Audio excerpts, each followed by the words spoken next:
"Fourscore and 7 years ago," perhaps the most famous words in the American language. They were spoken by President Abraham Lincoln near this battlefield here in Gettysburg, Pennsylvania. And you know, the shot I'd like to take today of this historic area is one that conveys the expanse of the entire scene.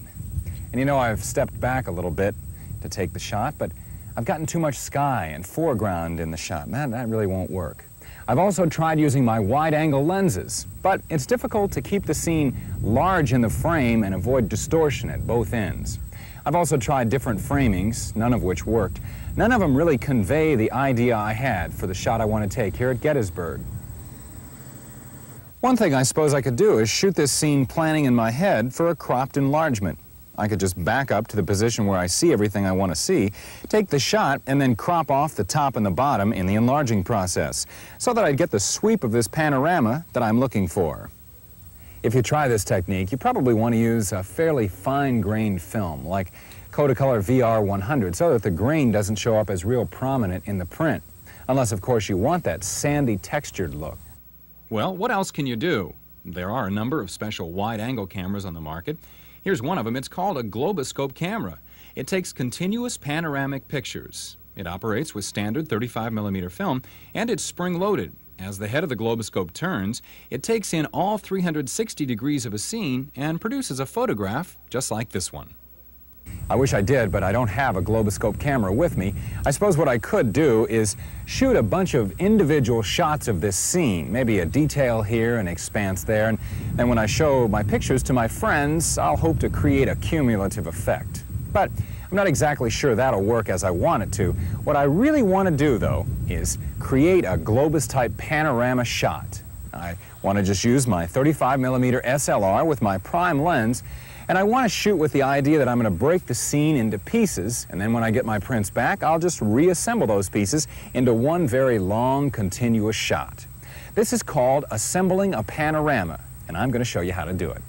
What I'm going to do is take a picture of this part of the scene, swing the camera over, take the next part of the scene, overlapping a little bit, and keep turning until I've covered everything I want to see.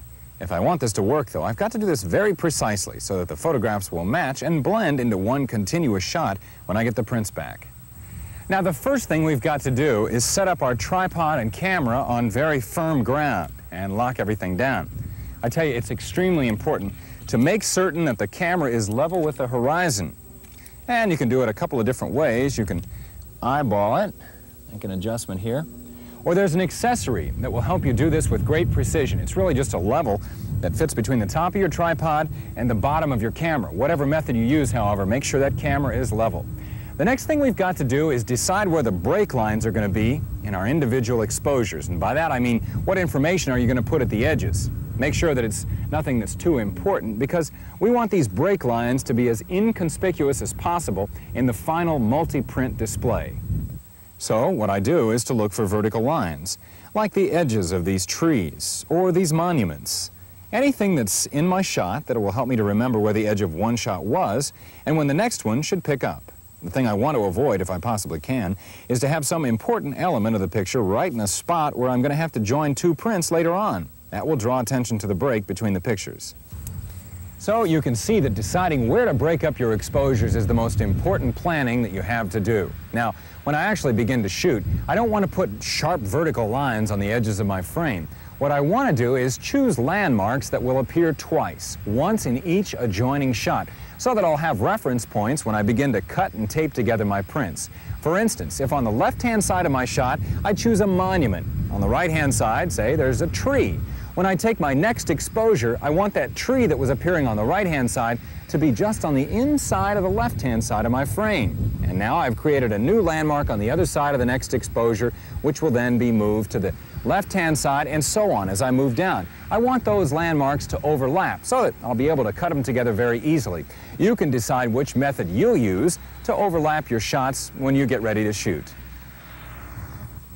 Now, exposure. As you can see here at Gettysburg, we got plenty of sunshine. What we want to do is avoid using our camera in the auto exposure mode. The reason is because as we move our camera from shot to shot while we're taking our panoramic view, the meter reading will probably change. So the sky might be brighter in exposure number 1 than it would be in number 2, or the colors might be more saturated in number 2 than they would be in number 4. What we're trying to do, remember, is hide those lines between the individual prints when we actually tape them together. We could consider taking a meter reading of the most important area within the panorama, or perhaps an area that's of average illumination for the entire shot. That probably would work the best. Or we could take a gray card reading. But exposure control doesn't end there. As you're taking your shots, for technical reasons, you're going to have some that are overexposed or underexposed.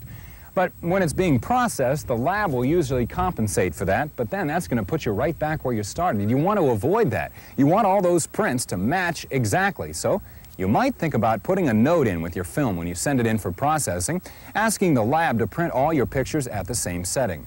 You might also think about asking for 2 sets of prints so that when you're cutting them and taping them together, if you have some problem, you'll have a backup set with which to work. Now, taking a panoramic shot, you really have to be careful for it to be successful, but what a conversation piece. Can you imagine a panoramic shot of a battlefield at Gettysburg? I mean, it's going to become a conversation piece, if only because it won't fit into the family album. You'll have to hang it on your wall for everybody to see. You know, our trip to Gettysburg was really exciting, but as a photographer, I'll tell you, this is just about as exciting because once you've got all the pieces cut, this is just like putting together a puzzle.